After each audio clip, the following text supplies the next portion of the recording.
More and more recently, I've been collecting interesting vintage calculators, such as this HP12C, a reverse Polish notation calculator with a lot of memory registers. Or this Radio Shack EC4075, a calculator capable of working in hexadecimal.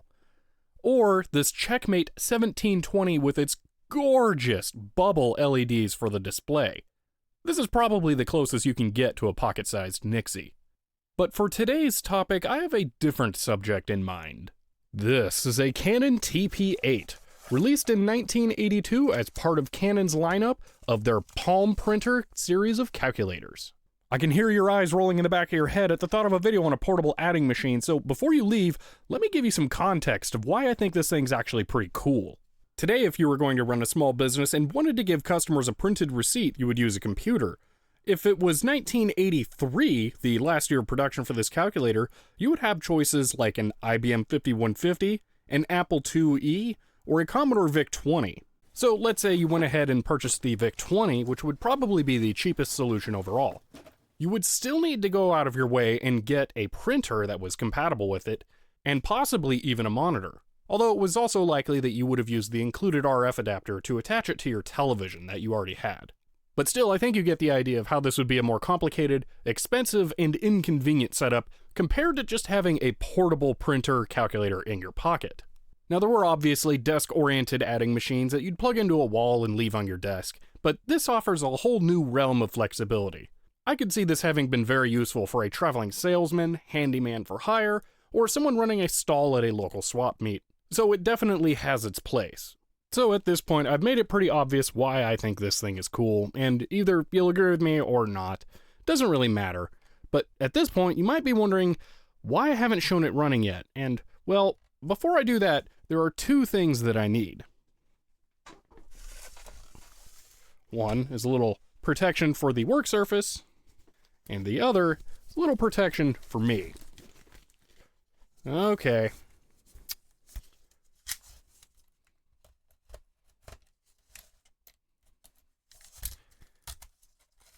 Ooh, yeah, that's just great.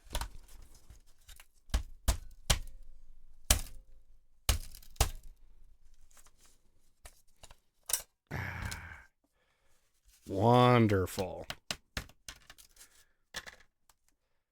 Contacts actually aren't too bad in there. Yeah, it really helps to avoid storing things with batteries in them long term. So yeah, I'm going to want to try and get this cleaned up a bit before I try and put new batteries in it, and some of these shouldn't be too difficult to get out of here, although wow, that's really in there. Alright, you know what? We'll just see how CLR and plastic get along, because those are just too complicated to get out. So instead, let's look into trying to get the two plastic pieces separated.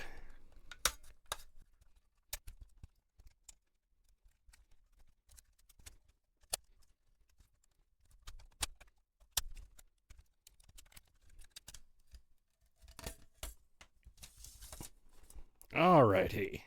Yeah, that should be pretty easy. You can just slide that out. Now I can get the majority of the contacts, and if I really want, I can desolder these so that they come loose. Alright, I'm going to try a toothbrush with some CLR on it. Get this cleaned off.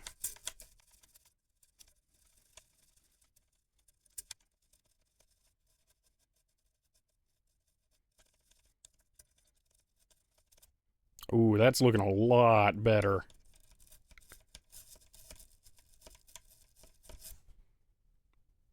So much better.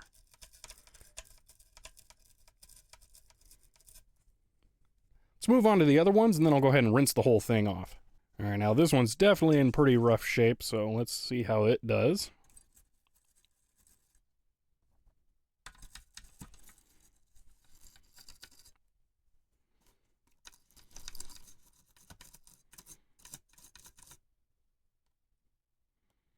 Oh, definitely cleaning up really nicely.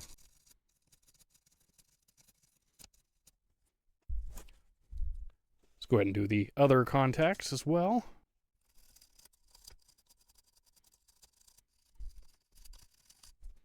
All right. I'm going to go ahead and give this a rinse, and then you can see what it looks like once it's all done. And there we go. I did have to go back and give it a little bit more thorough scrubbing off camera, but it wasn't too bad. It was mostly just that the coils had it all over inside of them and behind where you can't really get to without pulling them out, and they're hooked in there in a really weird way, so it's just not convenient. But I'm very happy with the results overall. Now, these ones really don't look fun to clean. There's just so little space to work with, and it seems like they're actually soldered to a copper plane on the bottom. There's not a through hole. There's a through hole near them over there on that one, but it's not really where it connects, so I'm afraid if I try and desolder these off, then it's just going to rip up the copper pad that they're soldered to. So I'm going to do this just by cleaning them in place. I'm going to go with a lighter amount of CLR so it doesn't get everywhere in there.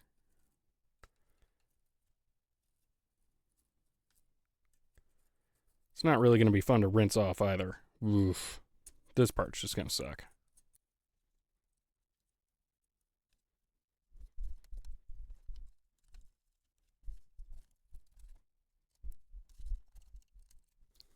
All right, I think that's looking a lot better, so I'm going to go ahead and go rinse those off. Actually, I decided on dabbing it out with a dry paper towel instead of getting water near the key matrix, but I think that turned out really well, so yeah, I'm feeling this is all better now. So that means we can try powering it up. All right, let's get some batteries in here and try this thing out.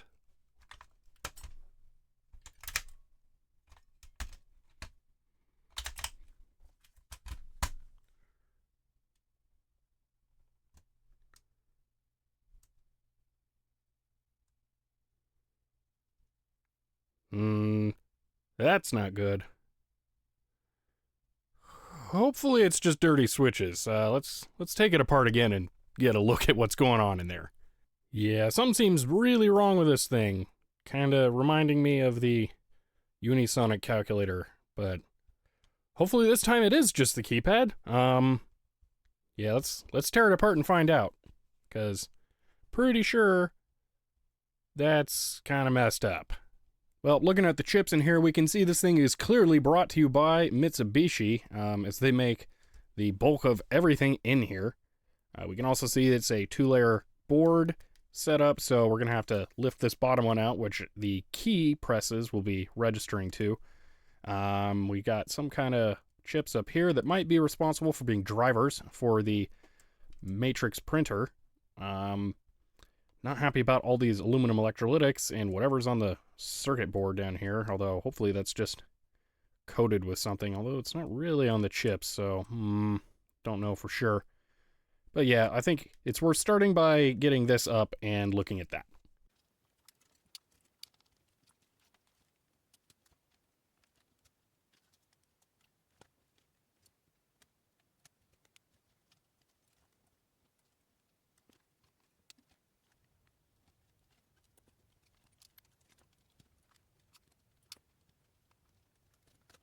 Whew, okay, so obviously this looks terrible, so probably need to do something with the contacts here. I can try a little bit of deoxide on there, see if I can just smear this all away.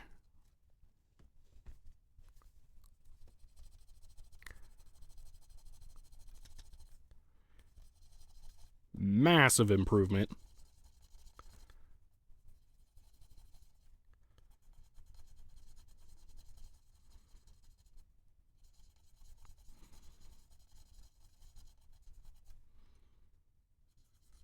Oh yeah, looking way better there. Let me do something similar to the switch itself. Alrighty, so we got that. These buttons actually all felt pretty good. Being just carbon pads, I don't really want to do anything unless it looks bad in there, and it does not, so I'm just going to leave those be. It's also really nice that this is all one piece instead of individual buttons, so, ooh, yeah, happy about that. Alright, maybe that's just it. That would be nice. Let's put it back together and see. It would be kind of a weird problem for an intermittent power connection, but you never know with power stuff. It's kind of unpredictable.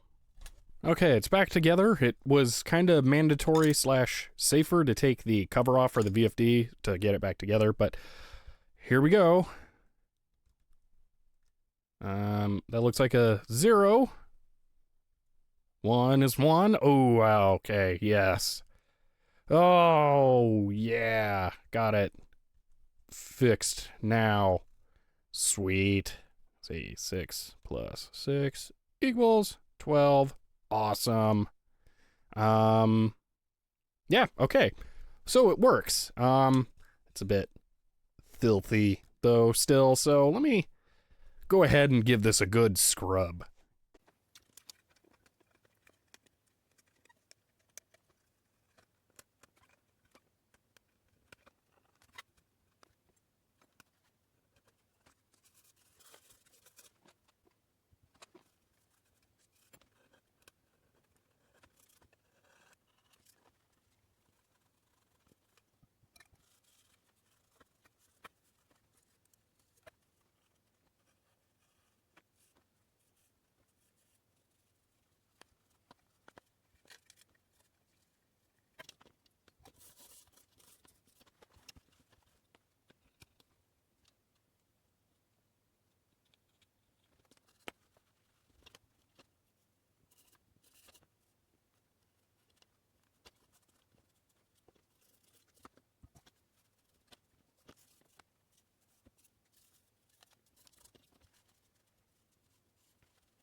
All right, there we go. It is looking so much better now after being totally taken apart and cleaned. It's working much better now. Oh, it's just, yeah, that's how it should be. It does have a slight problem with the battery door on the back having a broken piece, but I could always 3D print something for that later, but for now I just want to try this out. So let's go ahead and clear this. And from here we can see it's pretty much just a normal calculator, 5 times 6, just what you would expect. It would help if I wasn't in floating point. There we go. So, as you would expect, but let's try printing something. 1 plus 2 equals. Alrighty, so it's not really looking that good. So let's keep at it. This is the thermal paper that was in there when I got it, so who really knows what condition it's in. So let's say 5 plus 5. It's starting to get on there. Could also just be this is really crinkled from being messed up. Yeah. So this paper's not looking that good. Let me manually advance it here. Pull it off, and let's see if this looks any better.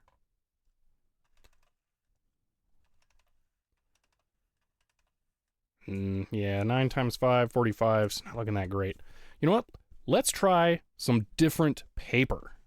I actually have some Texas Instruments thermal paper to try in this. And let's see how that has held up over time. So, we were nearly at the end of this one anyway. So how do I advance this in here? I don't really know. This sounds like a job for the manual. Okay. So, English is all at the top here.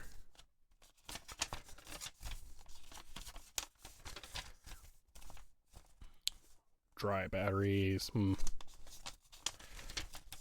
Paper roll. Okay. So you just feed it through.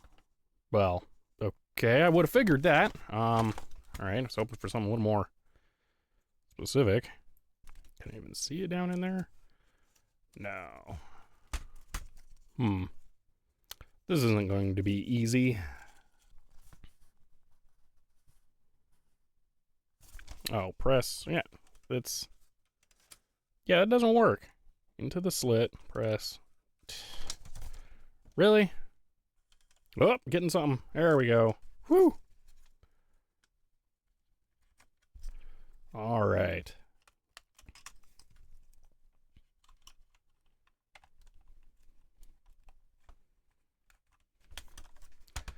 Let's see if this paper makes a difference.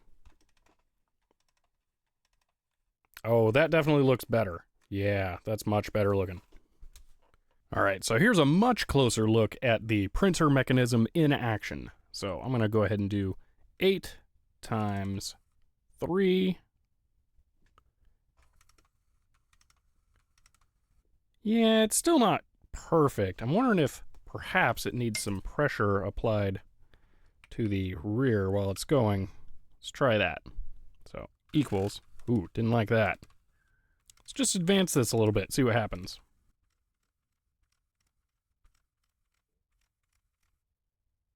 Definitely seems like it's stronger on the top, so I'm wondering if maybe the head is possibly misaligned.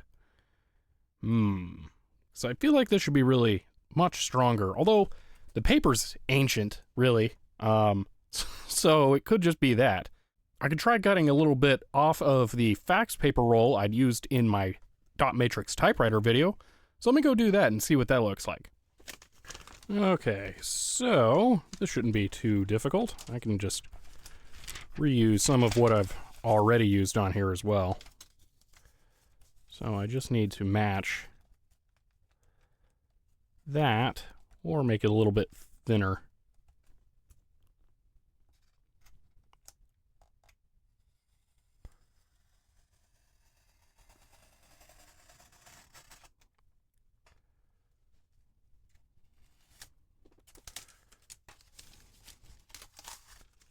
Okay, let's see how this performs. We know this looks much better already when used because of, well, the typewriter. So, we have a better idea of how that one should perform.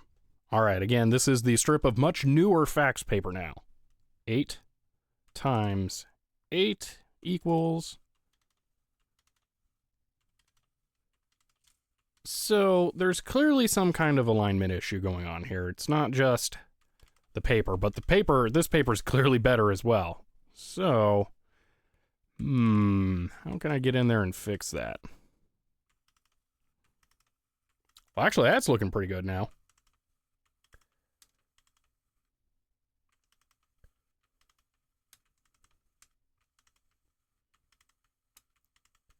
Error. Oh, we wrapped. Yeah, that's looking a lot better now. I'm wondering if maybe it just needs to be used a bit. All right, let's start this over again. Let's do 2 times 2. Oh, clear. 2 times 2.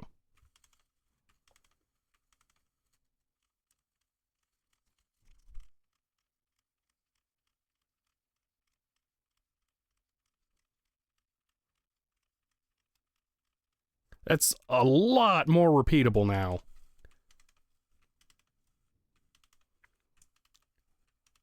I'm almost out of paper here. Just let it finish up. Yep, that's it. Yeah, that's not bad now. Okay, so now that we have this thing fully functional, we know the printer works, it displays everything correctly, it's just running. Let's go through and try a example use case. So let's say you're a handyman or a plumber or something, and you have one of these. So you've just finished work for a client, and you're ready to give them a bill. So first off, let's say you want to put your phone number at the top of the receipt. So you can enter in your phone number, and then press non-add, and that will just print out that number onto the receipt. Now we can clear the input, and we're ready to move on. So let's actually advance a couple lines so we can move to doing some math. So let's say your hourly rate as a plumber was $15 an hour, okay? So we're going to set 15. Then we're going to say how many hours we worked. Let's say we worked 10 hours, maybe over 2 days or something. So we'll go ahead and do that. Now we know our total labor cost. Then let's say we have $50 in parts. All right, $200 total dollars cost. But let's say now we want to give them a discount because we were running a promotion. They were referred to by a friend. So we're going to give them a 15% off. So what we're going to do is multiply by 15%, and then we're going to discount it by hitting minus. And that's it. You can hit equal, and we're done. Actually, the equal was one too many. But you can see if we'd stopped there, it would have been perfect. Then all you have to do is you could remove your receipt if this paper's a little thick for the cutoff there. But that would be your receipt. You're able to give the client after you're done. And then if you wanted to, you could come back in after the fact and write, rate, labor, total parts, and then discount. And everything's already on there, ready for you to give to your client. I'm just about out of stuff to show with this calculator, but one more thing you might find interesting. If you notice on the box here, it's labeled Palm Printer. And if we zoom in onto the calculator on the box itself, it's also called a Palm Printer. But if we look on the calculator I have, it's actually called a Pocket Printer. I think Canon was having a difficult time branding this, as I can find pictures of this being referenced as both a pocket and a palm printer. So it clearly had multiple names. But that doesn't stop it from being perfect to fit in your pocket. Well, that's it for my look at the Canon TP-8 Pocket or Palm Printer. It's definitely an interesting little calculator. Maybe not the most interesting thing, but I thought it was pretty cool. Hopefully some of you guys enjoyed that, and I'll see you next time.